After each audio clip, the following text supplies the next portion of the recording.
আমি আওয়ামী লীগ চাই আবার। Awami League is coming back বলতে পারেন বাংলাদেশে। আবার যদি আওয়ামী লীগ আসে অনেক ভালো হবে। আওয়ামী লীগ অবশ্যই মহিলা হিসেবে খারাপ ছিল, নেত্রী হিসেবে খারাপ ছিল না, অনেক সাহসী ছিল। শেখ হাসিনা যদি আবার আসে তাহলে মনে করেন রাষ্ট্র ভালোই চলবে। শেখ হাসিনা থাকাকালে একটু ভালো আছে, 1000 রাষ্ট্র সরিয়ে আবার আমার। সুপ্রিয় দর্শক, ধানমন্ডি 30-এ 25,000 লোক জড়ো করার পরিকল্পনা ছিল। প্রত্যাশা অনুযায়ী সেপ্টেম্বর মাসে দেশে অরাজক পরিস্থিতি সৃষ্টি করতে না পারলেও অক্টোবরে লক্ষ্য অর্জন করতে মরিয়া স্বার্থান্বেষী কুচক্রী মহল।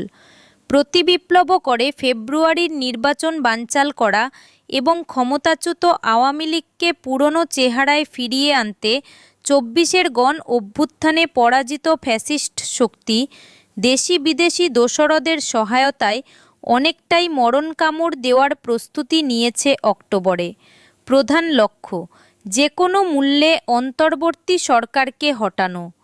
পুলিশের দায়িত্বশীল সূত্র যুগান্তরকে জানায়, সমাজের গুরুত্বপূর্ণ ব্যক্তিদের টার্গেট করে গুপ্ত হামলা করা, চিহ্নিত ছিনতাইকারী ও ডাকাতদের সংগঠিত করে আইনশৃঙ্খলা পরিস্থিতির চরম অবনতি ঘটানো, ঝটিকা মিছিলে বাধা দিলে সফল পাল্টা হামলা চালিয়ে আইনশৃঙ্খলা বাহিনীর মনোবল ভাঙা এবং 1 ঘন্টার ব্যবধানে ধানমন্ডি 30 নম্বরে লাখো লোক জড়ো করা, এমন পরিকল্পনা রয়েছে তাদের।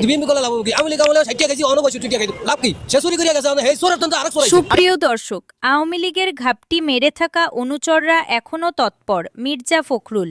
বিএনপির মহাসচিব মির্জা ফখরুল ইসলাম আলমগীর বলেছেন, পতিত আওয়ামী লীগ সরকারের আমলে রাজনৈতিক উদ্দেশ্য সাধনের জন্য বারবার সাম্প্রদায়িক উস্কানি, বিভিন্ন ধর্মীয় জনগোষ্ঠীর দেবালয়ে আক্রমণ ভাঙচুর সহ নানা অপ্রীতিকর সাজানো ঘটনা সংঘটিত হয়েছে।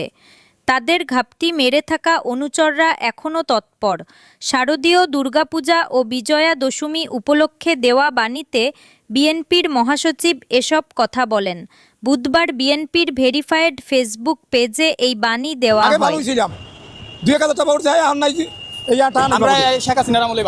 সুপ্রিয় দর্শক, ফজলুর কি সত্যিই নতুন দল করতে চান, যা তিনি জানিয়েছেন? জুলাই গণ অভ্যুত্থান নিয়ে আপত্তিকর বক্তব্য দেওয়ার অভিযোগে পদ স্থগিত হয়েছে ফজলুর রহমানের। দলের সিদ্ধান্তে নাখোশ এই প্রবীণ নেতা, যিনি মুক্তিযুদ্ধে গুরুত্বপূর্ণ অবদান রেখেছেন। রাজনৈতিক অঙ্গনে চাউর হয়েছে তিনি নতুন দল গড়তে যাচ্ছেন। ফজলুর কি সত্যিই নতুন দল গড়ছেন? একসময় ছাত্রলীগের সভাপতি ছিলেন তিনি তোফায়েল আহমেদ, আব্দুর রাজ্জাক, আব্দুল কুদ্দুস মাখন, শাহজাহান সিরাজ ও সিরাজুল আলম খানের সঙ্গে প্রথিতদশা ছাত্রনেতাদের সঙ্গে মুক্তিযুদ্ধের পূর্বে ও পরে রাজনীতি করেছেন। মুক্তিযুদ্ধে তিনি গুরুত্বপূর্ণ ভূমিকা রেখেছেন, ছিলেন মুক্তিযুদ্ধ কমান্ডার। মুক্তিযুদ্ধের পর তিনি আওয়ামী লীগের রাজনীতিতে যুক্ত হন। পরে আওয়ামী লীগের সঙ্গ ত্যাগ করে তিনি কাদের সিদ্দিকীর নেতৃত্বাধীন কৃষক শ্রমিক জনতা লীগে যুক্ত হন। পরে কৃষক শ্রমিক জনতা লীগও ত্যাগ করেছেন তিনি। সব জিনিসপত্রের দাম বাড়ছে, তারা তো এসির মধ্যে থাকে, তারা তো বাস্তবটা দেখে না। আমরা থাকি মাঠে, আমরা বাস্তব